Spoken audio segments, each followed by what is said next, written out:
morning again. Hopefully the morning's getting better as it continues. All the food is in the oven. We're all on our cushions. It's sunny outside. So it's a good start to the retreat. So just to balance the talk from last night about contentment, I wanted to talk about what may be perceived as its opposite, which is the very wonderful, noble truth of suffering.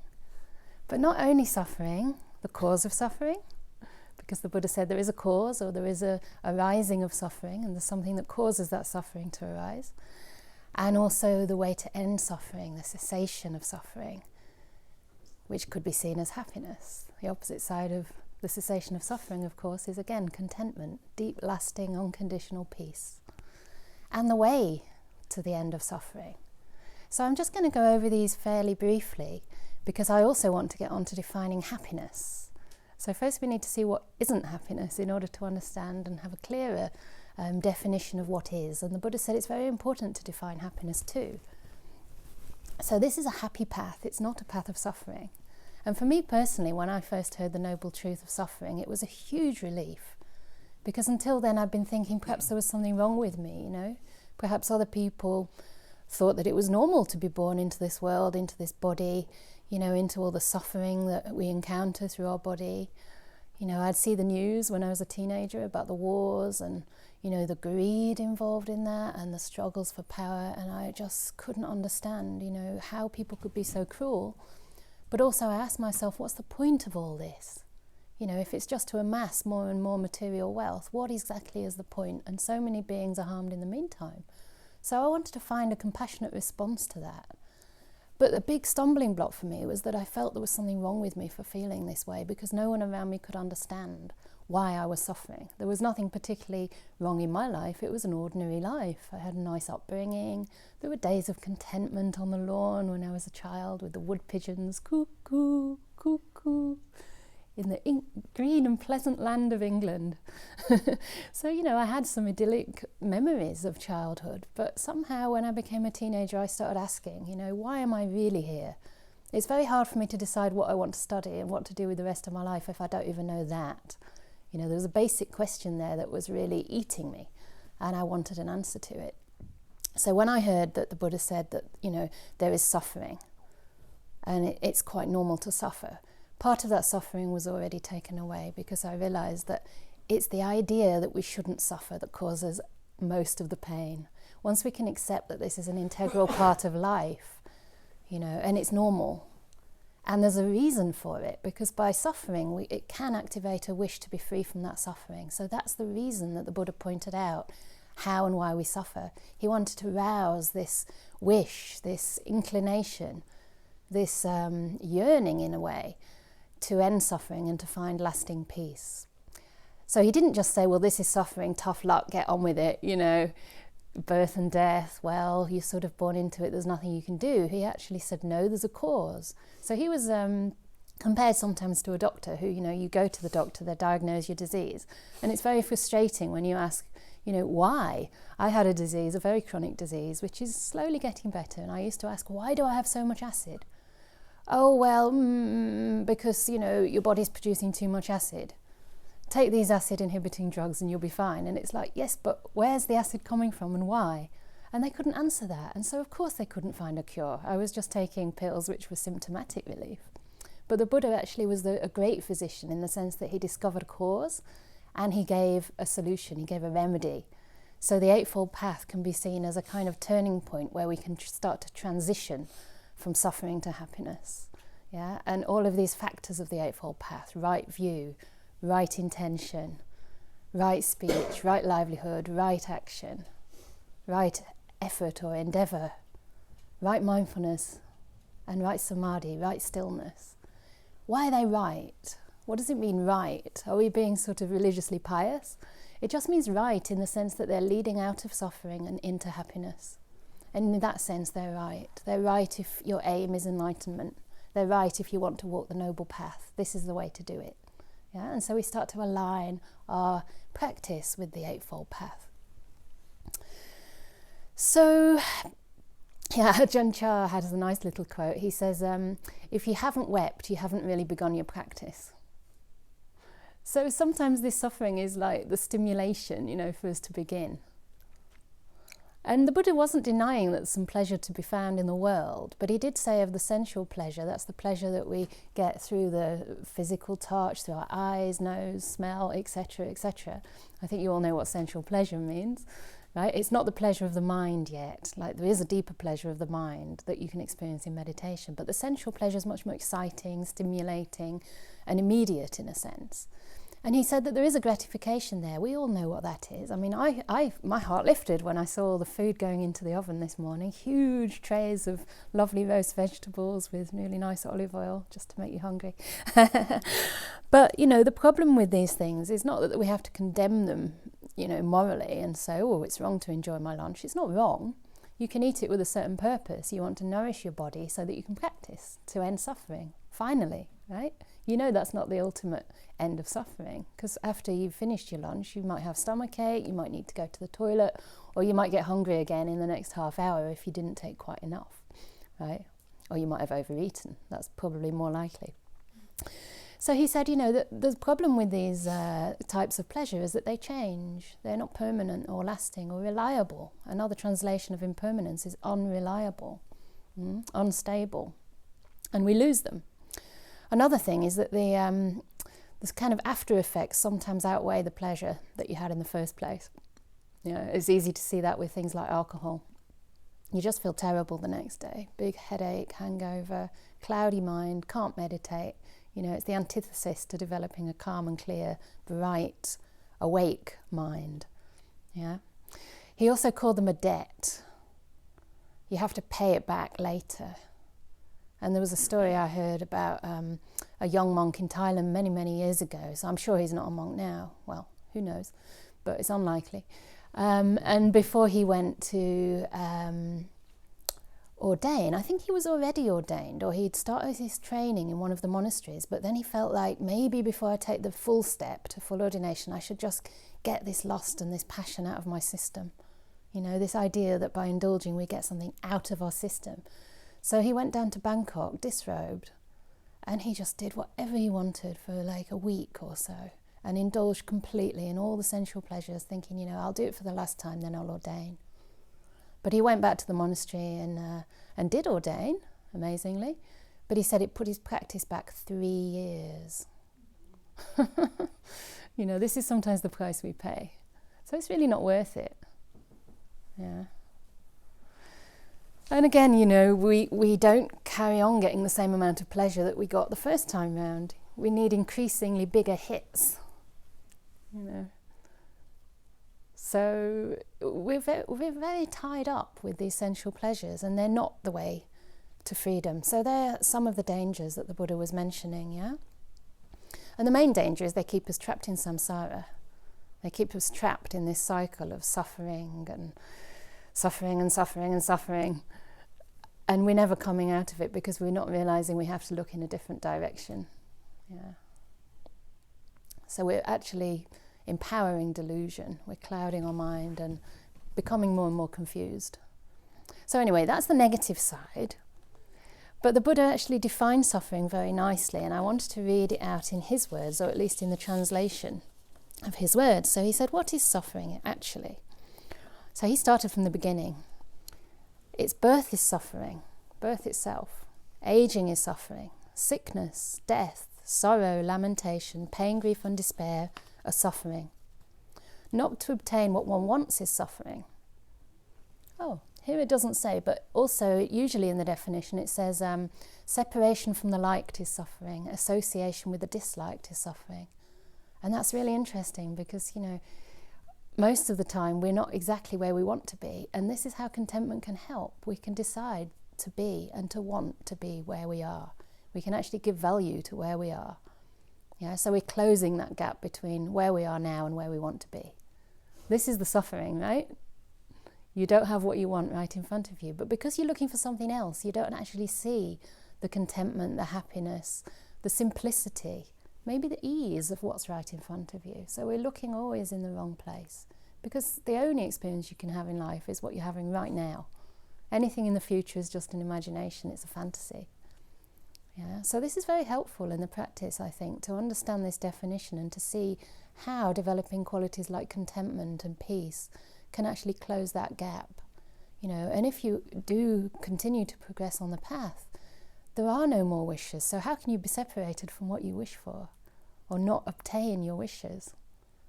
When you reach contentment, there are no wishes. Yeah, so this is how we start to undermine this suffering. So there are three really nice different responses you can have to suffering, and I think Bhikkhu Bodhi was the one that pointed this out. But he said the first one, which is the usual one, is to try and get rid of suffering. Yeah, so we don't like it. We immediately try to get something better or push it away. And this actually empowers it because you're giving it a lot of attention. So whatever you put your energy into, actually you're growing it in your mind. You're putting it in the center of your mind and making it the entire thing that you're focusing on. Yeah. So we're trying to get rid of it, but unfortunately we're building, we're creating, we're increasing the suffering. So it's like the yeast that gives rise to the bread, It just grows that bread. In India you have these chapatis, flat things, and they call bread double roti. So the little ones are like roti, and then when you add the yeast it becomes double roti. So this is how we make double suffering, double dukkha. We have the suffering, then we say, I don't like this is wrong, it shouldn't be this way. So that's what we're usually doing, and Ajahn Chah called that the suffering that leads to more suffering. And then we have this second way, which is to develop a kind of psychologically healthy attitude to it. In other words, right intention that the Buddha taught. Yeah. So again, making peace, developing kindness, non-violence in the way we approach our mind and our experience. Yeah. Compassion, loving kindness, and contentment. Contentment runs through all of those different intentions. And letting go as well. Yeah? Just accepting that this is the way it is right now. I don't have to identify or over-identify with it. I can just examine it with curiosity. So we develop this really healthy relationship. And that is called suffering that leads to the end of suffering. Yeah? And then the last one, which I think is very profound, is to actually realize the full extent of suffering and the pervasive nature, that it actually stems and runs throughout existence. So this is why the Buddha said, birth, aging, death is suffering. It's part of life. He also said the 5 aggregates, the 5 aspects of what we take to be a self. Body, mind, body and mind in brief is enough for now. Yeah, this in itself is also suffering. So when we realize this, and this sometimes comes at a later stage in the path, we really learn to align our whole life with the Eightfold Path. We make a concerted effort to end suffering once and for all. But the path is a gradual path, and we start where we are, and we start by developing this healthy attitude towards what we experience first of all. And it's the happiness that we develop through this and the contentment that gives us the strength to look more and more deeply into these things, because we don't want to push our mind into areas that are difficult too early. So the Buddha really talked about cultivating the path from the beginning through things like virtue, sense restraint, contentment, living a simple life, living a wholesome life, so that we get a kind of happiness that we can start to recognize, which is a little bit purer than the ordinary happiness and the agitated happiness of sense pleasures. And he called that anavajja sukha. That means blameless bliss. Sometimes we don't notice it, but it is there if you look carefully. Sometimes we're just looking for the wrong thing. We're looking for the big hit. Yeah. So then the Buddha talked about the causes of suffering. And he said it's that very same craving that looks here and there, into past and future, different places, different sides of the globe, for some kind of satisfaction. And he said in brief, it's the craving for existence, the craving for sensual pleasures again, and the craving for non-existence. So that's quite interesting, because of course we all think we want to exist, but sometimes there's a craving in not wanting to exist. Yeah? Because we suffer, we want to end suffering again. Yeah. But even more deep than that, I think, is that craving in itself is suffering. It's not that, by craving we create suffering for ourselves. Sure, that's true, but craving in itself is unpleasant, because whenever you're craving, you're not content with what you have. And my teacher Ajahn Brahm just told me a little, it's not a very nice experiment, but they did an experiment with some rats, unfortunately. And they had these male and female rats, and apparently they could press a button and the male rat could have a chase with the female, and for some reason or other the females are very fast and there was no chance they could catch them. But apparently this experiment was to show that the rats wanted to chase each other just for the buzz. You know, even though they weren't going to get the object of their desire, the chase was just for the sake of a buzz. So there is a kind of hit in discontent, in being discontented, in looking for the faults, because it makes us feel alive, it makes us feel that we exist. So sometimes we think we're attached only to happiness, but sometimes we can be attached to suffering too. And it's hard to put down our depression. It's hard to put down our fault-finding mind. We think by measuring, by judging, we can actually correct things and have a happier life. But it's that measurement and judgment that keeps you so busy and so caught up in life. Always trying to improve yourself, always trying to change your partner, your parent, your child. Yeah, instead of just giving them the love they need to grow into who they are and feel accepted. And there's nothing more beautiful than being around a being who fully accepts and embraces you as you are. I'm very fortunate to have that experience with my own teacher, Ajahn Brahm. I feel fully accepted. Even one of the first things he told me early on when I met him was that I have his trust and respect. He just looked at me and said, "You have my trust and respect." And I was so blown away by that. You know, here's a really senior monk with very deep meditation practice telling me he respects me. And that's the extent of humility that these beings possess, you know, and this ability to see the good in all beings. And I think especially when you have cultivated your mind, the Buddha also, having, you know, himself become awakened, he realized that this is a potential we all have. All human beings can become awakened, and that's why he taught out of anukampa. That's the name of our project in England, our little bhikkhuni project to try and start a monastery for nuns. And that's the reason I called it anukampa, was because it's one thing having a Buddha who gets enlightened, but imagine if he hadn't taught, we wouldn't be here now, we wouldn't have a chance to practice the path. I don't think any of us would have the wisdom to discover that path ourselves. But thank goodness he did teach for the benefit and welfare of all beings. And he had the foresight to understand the beings now, you know, 2,600 years later, who would still resonate with these teachings, because these are basic truths of reality. You know, they're timeless, akaliko. So they transcend race, religion, gender, you know, generations. It doesn't matter. When you hear the Dhamma, sometimes you get a taste for it straight away and you have a sense, yeah, this is leading to something. So the way out of suffering, just in brief, because we're going to talk about this in another talk, but the way out of suffering is the ending, the fading away and cessation of that very same craving. And the Buddha described it as, you could say, 4 ways of letting go. Chaga, patinissaga, mutti, analaya. And those words are very beautiful. They mean like chaga is like giving up or giving away, or just giving, plain giving. So instead of sitting down to meditate and thinking, right, what am I going to get now out of this session? We just sit down to give. We give our attention, we give our care, we give our time, we give our heart to the breath or to the body, whatever you're experiencing, or whatever needs some attention, you give of yourself. Yeah? So you can just sit for the sake of sitting.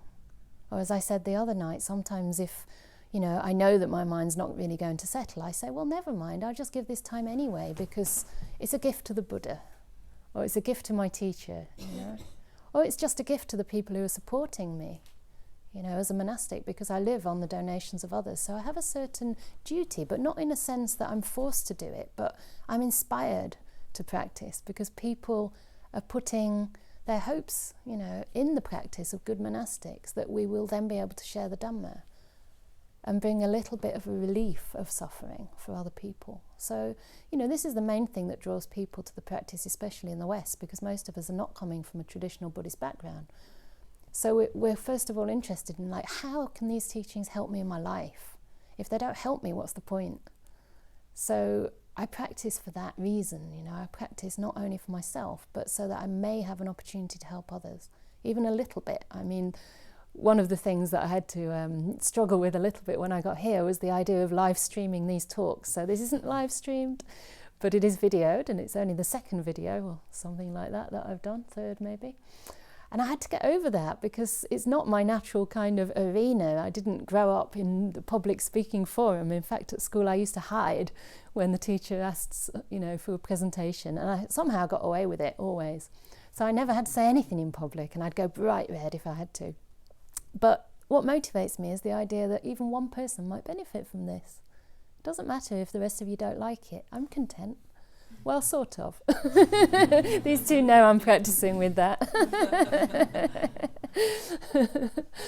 But, does it really matter in the end? It's just kind of the sense of self, getting concerned about how it appears, what people think, how people perceive us, and we cannot control others' perceptions. It's impossible. Also, others' perceptions change constantly. What one person thinks about you one day is different the next day. What two people think about you are completely opposite. So, who's correct? None of us are correct. And we were just talking earlier today that our own understanding of ourselves has an even bigger kind of disparity between how we perceive ourselves and how others do,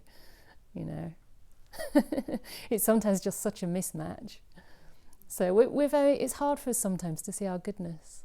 And I think, this is one of the trainings that's really important. But before I get into all that sort of stuff, I do want to get back to defining happiness and suffering. So the next part is to define happiness.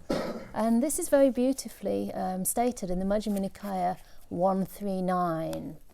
So as I said, the Buddha said it's very important not only to understand suffering, but to actually pursue happiness. But you have to know what kind, right? So it's not only the goal, the final goal, it's part of the path, the whole path. And we're going to go into that further this afternoon, how to refine the wholesome kind of happiness and how to bring that up in meditation. But for myself personally, I started again, I guess my spiritual path started when I went to India and I was only 19. And I was looking for something, I didn't know what. I certainly didn't think of myself as religious, and I still don't, although I am a Buddhist, I have to say. And I love the Buddha's teachings, but I don't think he taught a religion. For me, he taught a path and an end of suffering. Yeah, it's a practical path. So we can have some confidence in that, and it's good to remain open to things that we can't yet verify through our personal experience, but we don't have to believe anything.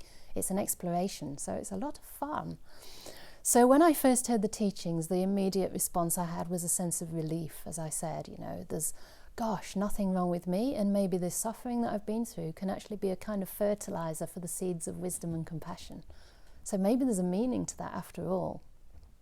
And I was on a high for actually years. I carried on to practice, and I served and sat many retreats in the tradition of Goenka, so they were the hardcore Vipassana retreats.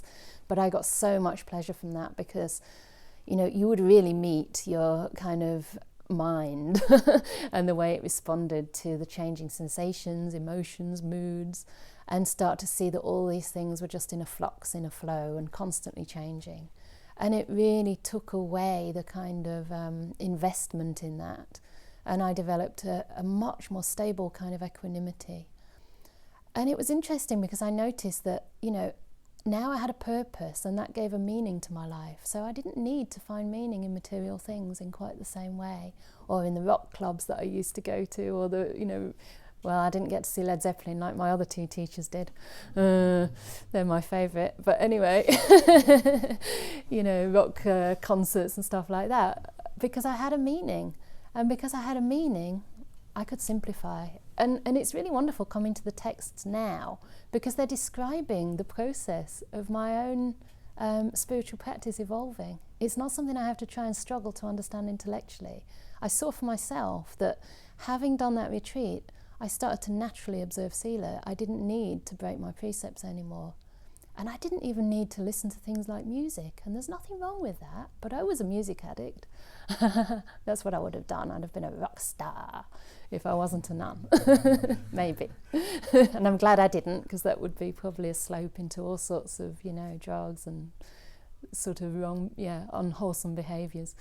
But I just realised that I didn't need even to stimulate my senses much anymore, because I was in India and it was already fascinating enough. I was learning so much. I wanted to be on the local buses with the chickens and the goats and have my ears and eyes open, talk to the local people. It's amazing how well you can talk to people without the same language, just through gesture and kind of through the heart. You want to connect, and you just, manage to convey a sense of love and interest toward the other person. And yeah, so my life simplified. And here in the gradual training, which I was going to talk about somewhere yesterday, the Buddha actually says that contentment is something that follows virtue. It's a part of virtue.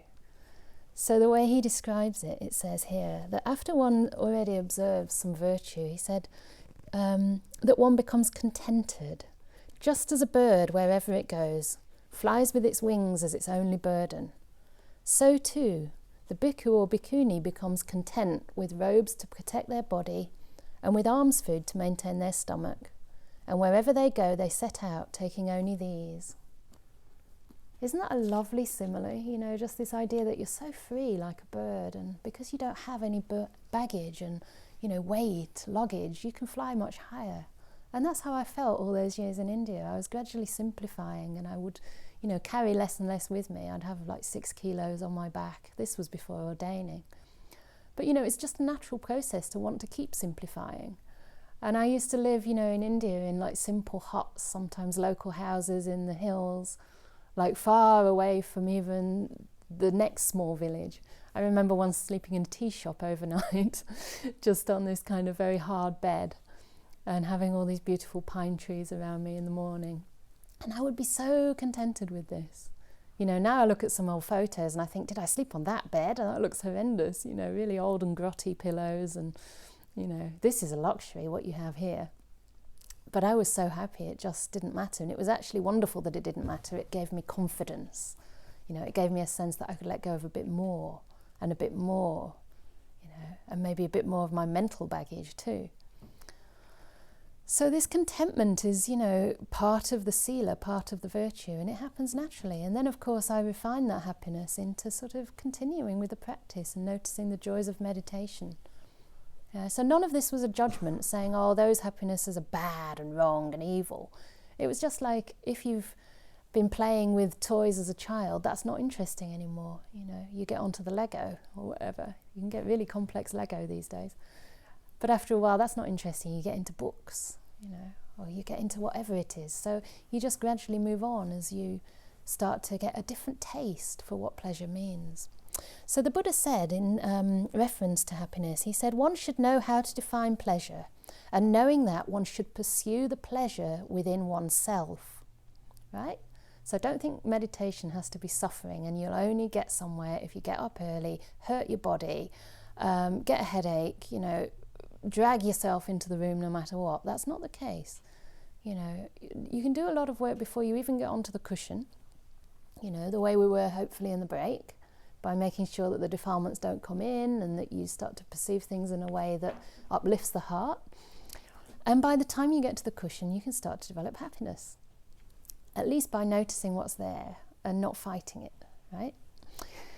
So then the Buddha defines happiness further, and he says that quite secluded from sensual pleasures, secluded from unwholesome states, that's unwholesome states of mind, one enters upon and abides in the first jhana, the second jhana, the third and the fourth. Now, it doesn't happen like that, as fast as I just read it, definitely not. This is a very, very long and gradual training, and it's great to have a strong foundation, because these things come in their own time.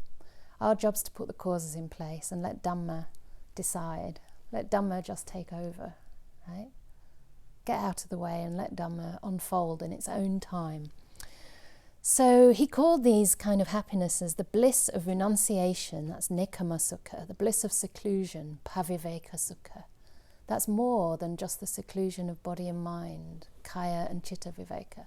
Paviveka sukha means secluded from the 5 senses. You're so deep inside yourself that you don't even feel or hear anything. You're just inside with the pleasure of the mind. So this is very deep stages of samadhi, of stillness, when everything settles down and the winds of discontent stop blowing you off the object, yeah? So you've long since settled that. And then he called it the bliss of peace, upasama sukha. That means deep peace. Yeah, it's funny, isn't it, to think of peace as a bliss. We sometimes think of peace as a bit boring, but these are deep, empowered, very bright peaces, pieces, types of peace.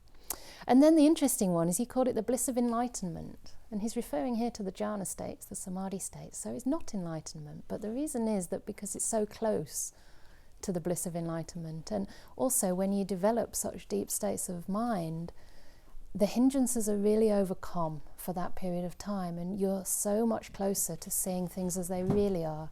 As I said, sometimes we need a strong and empowered mind to be able to penetrate the truth. Firstly, because the truth can be challenging, so it gives us that happiness, that sense of, how would we say, confidence, but also stability and real objectivity. Yeah. So we'll get into that further in the retreat. But what I did want to say about this is don't worry if this seems really far away from you, because it's far away from most of us, and we're all practicing. But we should know which direction we're moving in. And then the Buddha gave something called the gradual training, which I started to mention just now with the virtue and the contentment. This is the first two steps, or near to the beginning of the gradual training. Having gained confidence in the Buddha's teaching, we start practicing like this. Yeah? So we start to generate these wholesome happinesses, even at that level. And then also the happinesses that come through guarding the senses, through learning to perceive ourselves and other beings in a slightly different way. So the Buddha says not to grasp at the signs and features. That means kind of not to obsess on particular things that you see in a person or in yourself that aren't very helpful to your mental development. Yeah. So you see a person and you just only can see their faults. This is not helpful. So we have to look at them in a different way. Find any other way you can to look at them. In another sutta, the Buddha says one of the ways to overcome anger is like, you imagine that anger is like moss covering a pool. And you have to separate that moss so that you can see the water underneath and drink from it. So he said in the same way, if somebody's verbal actions are impure, but their physical actions are quite pure, then focus on the physical actions. You can focus on them and almost ignore the other side. Just, they've had a bad day or whatever. Maybe, they didn't really mean it the way they said it, but look, they made a really nice lunch for everybody today, and we focus on that. And focusing on it can also mean empowering it by praising the person, by acknowledging their strengths. So instead of constantly going around criticizing each other and telling each other where we have to improve, what about just saying, I see this in you which is really admirable? Because that uplifts a person and gives them confidence, and you'll find they start to trust you, and because they trust you, they actually start opening up about their weaknesses. Maybe they'll come to you and ask for advice, and that's the best time to give feedback. Yeah, when somebody actually wants it and they're receptive and open, they feel safe. Yeah. So we criticize each other and ourselves far too much. We also have this thing called the inner tyrant going on inside us. I mean, that's a kind of popular word that's come up in insight meditation circles. And I think it's important to recognize that the inner tyrant is not a thing. It's more a pattern of thoughts, dysfunctional thoughts, which consolidate suffering. The kind of I'm not good enough, I'll never get it right, I'm going to give a really rubbish talk, I can't do a talk as well as I did one on Wednesday evening, for example. And all these kind of thoughts that just bring us down and make us miserable. Like, exactly what's the point of that? And are they true anyway? If they're not, and if they're not helping you, why keep them? Can we let them go? Again, the third noble truth, letting things go, freeing, giving away, giving up. Yeah? So it's important to start to do this, and this is something that can be done in daily life. Yeah? The Eightfold Path is a path that applies to every aspect of our life, and that's beautiful when we start to understand that, because we stop thinking of meditation and daily life as two different things. Everything is a chance to practice. It's just that some situations give you more of a chance to cultivate certain strengths. So here we have the opportunity to develop calm. And the whole meditation weekend, I'm very happy if you'd practice the way you're used to practicing in whatever tradition, with whatever method you want to. But I guess my focus is on looking at the direction things are moving in. So like we said yesterday, if it's really the Dhamma, it should lead towards sort of turning away, dispassion, peace, yeah? If you use just these as a sort of marker, contentment, we can include again contentment there. If it's leading towards this, then you're on the right track. So make the intention, the attitude, the way you regard experience, the most important thing that you're looking into for this couple of days. And I'll give some instructions and guidance on how to start to approach things like the breath, to start to still the mind. But it'll be a bit different maybe from the way it's been taught in other places perhaps, where we just go straight onto the breath and try and hold it. Instead, we're just going to develop the causes for the mind to be still enough to see such a refined thing as a breath. Because the breath is very delicate and gentle, and we want to invite it into our mind. So we create our minds as beautiful places to be, first of all, and beautiful places where the breath wants to come in and stay. And then if you find your mind going onto the breath naturally, just really treat it with a lot of respect, valuing it, really valuing every single breath, as if it's a very long-lost friend that you haven't seen for a while. Yeah. So you want to treat them with the best possible oolong tea. This is one of the little traditions here. We have this nice oolong tea from time to time. In I think it's is it the Korean style or the Taiwanese style? Taiwan. Little tea ceremonies. It's really beautiful. And again, we start to see, okay, you could call it a sensual pleasure, but it's more refined than kind of drinking really strong coffee or tea, black tea. And we start to taste all these little subtle undertones and fragrances that maybe we didn't notice before. So in the same way with the breath, when it comes in, don't just think, oh yeah, boring breath, where's the next breath? Where's the breath co-joined with bliss? I'm supposed to be on the blissy breath. No, the breath you've got is absolutely perfect, and if you just stay with that, it'll start to calm down all on its own. So Ajahn Brahm always says contentment is right in the centre of whatever you're experiencing. So just go deep inward into the centre of things and find contentment there. So I think that's enough for now, because you have another work period soon, but forget about that. So now we're going to gently stretch your body, and we'll sit down for a few minutes in meditation.